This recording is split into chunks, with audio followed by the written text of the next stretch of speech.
Mic check, mic check. Mic check, mic check. What's up, connectors? Happy Monday, guys. Woo! Happy Monday, November the 20th. Oh, man. My mother-in-law live with us, but she's moving back to Detroit. Man, that woman wakes me up every morning about 7 o'clock. Anyway, it is what it is. She'll be going on December the 3rd. But anyway, guys, hope you guys are having a great day. If you guys are up, I just got to the office. I'm about to go start my day. I am about to be in Atlanta all day. I have a screener recoat. I got a consultation in Buckhead. I have a screener recoat in Midtown at a bed and breakfast place. And then I have another estimate after that in Atlanta. Scobie has a nice size screener recoat. And then Kevin's going out doing 2 today. But anyway, guys, let's talk, man. Let's talk because I had a great conversation. I was actually on a 3-way call last night. I had a great conversation.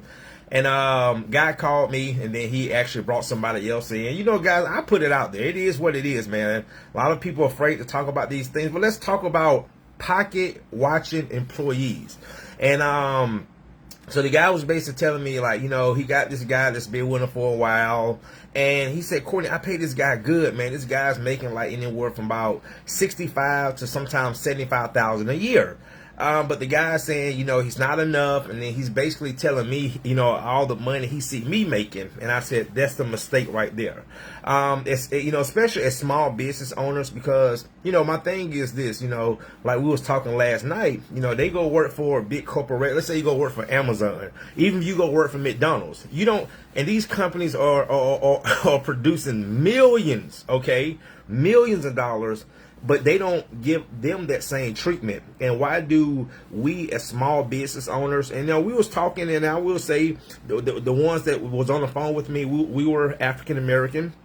And you know, I'm not saying that white business owners don't deal with this, but I would say for the most part, most of, you know, the African American small business owners that I talk to, a lot of us deal with this. We deal with pocket watching employees because they see, okay, and they think that you're making all this money, right? But they don't really understand what it takes to keep that business going. Like I told those guys last night, you know, like they don't, you see, this is my thing is, a lot of them don't realize what we have to put in just to keep them working. Like honestly, guys, I can cut my marketing. I could probably cut my marketing down 50-60% if it was just me, right? So I'm paying more money for marketing to keep 2 trucks busy, to keep another guy working, right? And you know, not to say my guys, but you know, a lot of these guys, they don't understand that.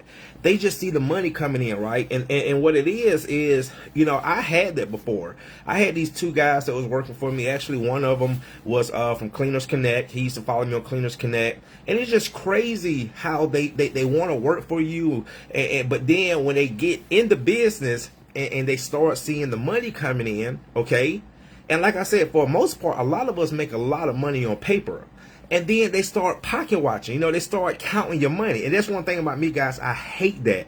Don't count my money. I don't count other people's money because, first of all, it ain't none of my damn business. I don't care if you're making $100 million a year. Congratulations. If anything, that's motivation to me. But I don't pocket watch other people's money, right? And I remember I had these 2 guys. One was Kevin's cousin, and then this other guy, he was on Cleaners Connect. Had a little fallout with him because he was, I mean, me and this guy almost got into it at a client house, okay?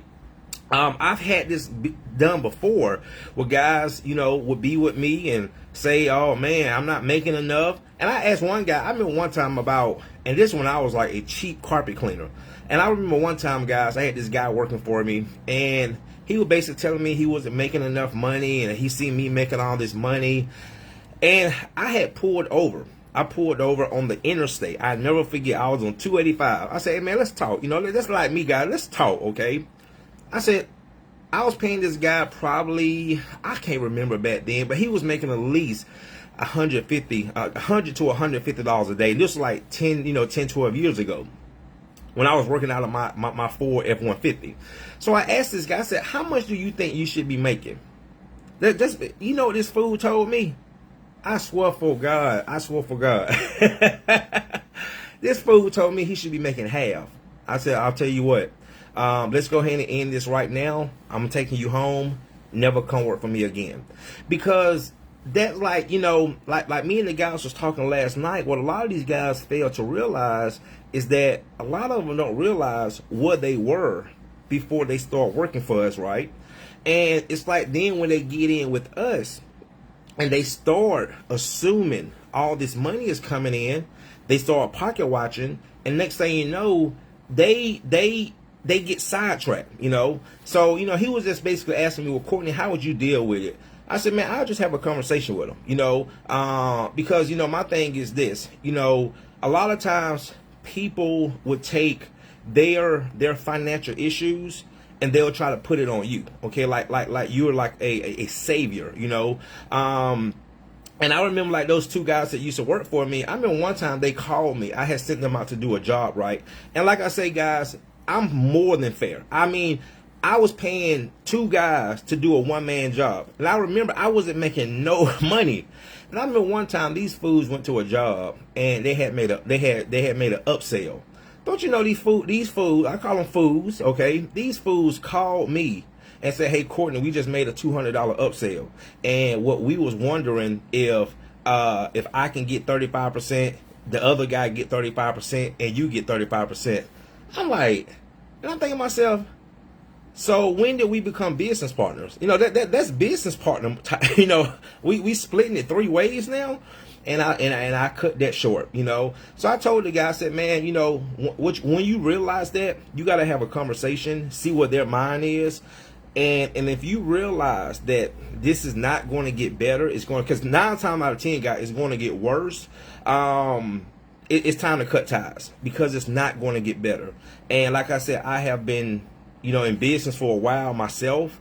And, I talk to a lot of guys, and this is one of the things that a lot of us deal with, especially as small business owners. Because I'm like, dude, he said, Courtney, man, this guy's making like $65,000, $75,000 a year.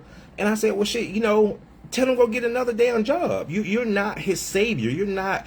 If he needs to make more money, he needs to find ways to make more money. And I think that's one of the things that, a lot of people, they get too comfortable. That's one thing I always say, guys, you can't get comfortable, right?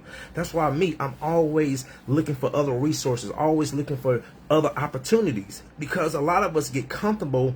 And then when we get comfortable, we think that certain situations like our jobs or our bosses is supposed to just be there for us, when we need more. Okay. So if you are an employee and you're watching this, guys, your owner, the owner of the business, is just giving you opportunity, right? But he also has a job. See, a lot of people think the owner just sit back. Like this is what a lot of people think the owner do. They think we do this, just kick our feet up and sit at the desk all day and just collect checks. Because I hear people who have that mindset, oh, when I become a business owner, I'm just going to sit back and collect checks. I was like, okay. I don't know. Well, yeah, that's that made up world, but that's not reality for most business owners, right? But a lot of employees don't really understand what it even takes to keep a business open. You know how many businesses close down every single year? And so I just told the guy, man, I said, you know what, you need to have a talk with him, see what his mind is. And if you realize that it's going to get worse, you need to tell him to go find other opportunity. Because that's my thing is, if you're not making the type of money that you should be making, go find more. If you can go get better, this is what I always say, if you can go get better, go get better. Why stay in a position where you're not making enough money? Okay, that's like me. That's why I look for other opportunities, and I got into hardwood floor maintenance, because I was not making the type of money that I wanted to make cleaning carpets. Okay, it's like I had got to a point where I had capped out with carpet cleaning. Like, okay, I've raised my prices. I'm working, but it just got to the point, guys. For me, it wasn't enough. So, that's why I told these guys, man, if it gets to a point where it's not enough, go find more opportunity. But don't make it seems like, certain people are just supposed to give you more money because you need more money, or you want more money, or because of your financial issues. Because at the end of the day, those are your problems, you know. And one thing about me, guys, I do my best. Like I said, I'm more than fair. I do things that most owners wouldn't even do, right? But my thing is, like I was telling the guys last night, is that when you know you're doing even just the standards, right? Because my thing is this: if like I told the guy last night, if you wasn't paying that guy enough money, why is he there? Why has he been there for all those years? All right. So that's a sign you're paying him more than enough, but what it is called greed. A lot of people, their greed kicks in, okay? Because they pocket watch, okay? They start assuming that you're making all this money, all right? And, you know, they might see how you're living, or, you know, but it doesn't matter. Okay, that's one thing about me. I don't care if a motherfucker pull up in a damn Bugatti, okay? That's not my business, all right? If I, just like when I go to my client's house, okay, if I tell them $2 a square foot for screen or Rico, but I pull up to their house and again, they got 5 Bugattis outside, I'm not going to say, oh, well, since they got all these expensive cars, you know, I'm going to charge them. No, that's not right, you know? And that's the mindset that a lot of people have.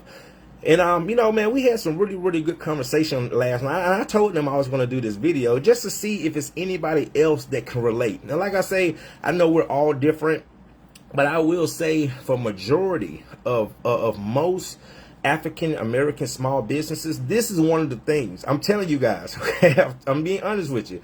This is one of the things that we deal with the most, man, is pocket watching employees. You know, they just think, and even, you know, my thing is, like I told these guys, even if you are living a good life, even if you are making a lot of money, you are the one that is creating that money. Okay, it just doesn't, like, people think, oh, you open up a business, all this money just gonna start coming in.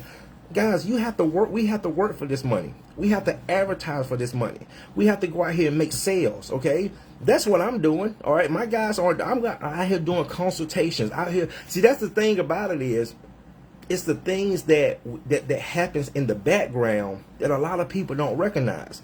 I'm out here doing the videos. I'm out here spending money. I'm out here doing TikTok and doing YouTube videos. Out here doing consultations. Out here spending damn $500-600 a day on Google AdWords.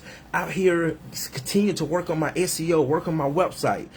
Those are the things that keep the business going. But for some reason, you know, especially as an employees, they don't see that part. Okay, they just see though, oh, I just went out here and did a job, and then they're looking at they're looking at what they made. Okay, and then they're looking at what they think you made. No, it's what the business made, and then it's what I make from the business, right? They don't understand that, you know. Like, you send them out here, let's say you send them out here to do a $500 job, and they get 25%, right? That's $125. Well, what do they think? No, I'm sorry. Yeah, that's $125. What do they think? Oh, he just made $375. No, he didn't, bro. No, he didn't. He had that business has to be taken care of first. The trucks, the bit. I mean, it's so much we can go into that employees don't have no clue. Okay, they have no clue, and that's all they see. They go out here and do a job for $500. They make their portion, and they just think, oh, they just making all this money. And again, I'm telling you guys, that's when that's when them guys called me. Oh, well, we thought we made a $200 upsell if we could split it 3 ways. You know what I did after that day, guys? Nope. I don't need you no more. I got back on my carpet cleaning truck until I figure it out again. Okay? I'm not going to deal with that. And like I told the guy last night, bro, you shouldn't be dealing with that, because it just creates a hostile environment. It creates an uncomfortable environment. And one thing about me, I'm not going to be uncomfortable in anything that's mine. I'm not going to be uncomfortable in my own business. All right. Why do you think I'm still on one of the trucks? Because this is what happened. And I'm telling you guys, unless you can just get to that point where you can deal with it. But when a lot of guys get off the trucks, and they get and they don't they basically and I'm not saying there's nothing wrong with that, but they deal with a lot of headaches. All right, this is why I like to keep my business small and simple, and I still be on one of my trucks, because honestly, there was Kevin right there. Oh shit, for the tag. Hold on, guys. Again, had to go get the tag. Hold on. What up, Kev? What up, man? What's up, Clint? What's up, bro? Here you go. Give me this stuff, man. Had to look. Gotta Gotta get get. down all damn week. Gotta get tags. Gotta get tags so Kevin don't get pulled over. That's right. He paying the ticket. Exactly. See, I'm paying. You know what I'm saying? I'm paying the ticket. All right. If you get pulled over. So anyway, guys, it's just one of those things, man. Is and I will say at least by these guys, they have had their own businesses, so they understand. But when you deal with that, when you're dealing with those type of issues, it's really, you need to sit down, have what I call grown people talk, and like I said, if you realize that it's going to get worse than get better, it's time to cut ties, So I just want to put it out there, man. Anybody you can relate, okay? Or if you just want to chime in, guys, these are the type of conversations. Hey, Kevin. This one's good. Yeah, that one good. Oh, yeah. Is that this morning or tomorrow? Tomorrow morning. Oh, okay. I'll just put it in the tray. Oh, no. Let me get another one. Remember when your cousin and DeAndre used to work for me? Yeah. And them fools talking about, can they get a ups? When I they did a job, talking about split it 3 ways. Yeah. Bye. Here you go, take this one. What's in there? There's, just put some, you got some squeaky clean? I don't know. I have to look in the shop. Or some, just any neutral cleaner. I'll just take a gallon of yours. Yeah, let's take a gallon of mine. Yep, let's get off the shelf. Just in case. Alright. But yeah, guys, what pink stuff? Probably some, just dump it out. Just pull that hose out. You can do it tomorrow. But yeah, guys, just wanted to come on here and talk about that because these are real situations that a lot of us deal with. And again, how do you handle them? How do you deal with it? And like me, let's just talk about it. Let's sit down, talk, see what each other's head is. And if you realize that it's not going to come together, if you realize it's going to get worse than get better, it's time to cut ties. And that's my thing is, even I tell Kevin right now, if he can go find better opportunity than what. Give me this one? Oh, never mind. Put it back. I can see it lightly used. I tell you, if you can go find better opportunity, go do it. Because that's what life should be about. If you need more money, if you need better opportunity, go find it. But don't make somebody else's problems your problem. That's one thing, guys, I don't do. If I need better, if I want better, I'm going to go find better. I'm not going to try to put it on somebody else. Their problems on. Yeah, it's right here. Just make sure you push that in. Actually, I need to call Namco today and get my other one out the shop. But that's it, guys. So anyway, we are getting. That one's headed to the shop. I know, right? I need to clean it real good. All right, guys. So anyway, about to get our day started. Those guys are about to go out, get their day started. I'm about to go get my day started, and then Scobie will be here soon. He got a nice screen of Rico. Hey, y'all see me now putting this tag on here. Yeah, put the tag on there once you get pulled over. So anyway, guys, I always wonder why they give you them damn stickers. It's already in the system. Hold on. Let me see my carpet cleaning vein. I had, man, 3. Hey guys, 3. How you unlock this damn thing? You can't get in there. Oh my! I haven't seen this, man. I haven't been in 3 years, guys. 3 years. Still look the same. Look at y'all. Now look. Now look. See how Kevin. Now I would say one thing about Kevin. One of his superpowers: organization. Look how good this truck still look. How you crank? Now I'm talking about on the hours. I guess it went out. Or the hour thing went out. I don't know. Yeah, I guess so. never paid no attention. Yeah, I guess so. No, that's not there. It's this right here. Oh damn! See, I don't know. How many? 3,865. That ain't bad. Okay. And actually, this van, guys, I got this from Aztec. Is it Az? Yeah. This thing would be paid off in 3 more months. 3 more months. Pay off. Lowering my debt. The worst thing I had to do, I ain't gonna say the worst thing, I had to put a new transmission in this. So I do tell guys, this is the ProMaster. You couldn't just say it's so bad because we almost did 7,000 this week. I know where you did. What's this thing called? What's this thing? It's a ProMaster 150? 1,500. 1,500. Yeah. But you need a Yeah, at least a 2,500. I did have to replace the transmission. It cost me $7,000. It was about 2 years ago.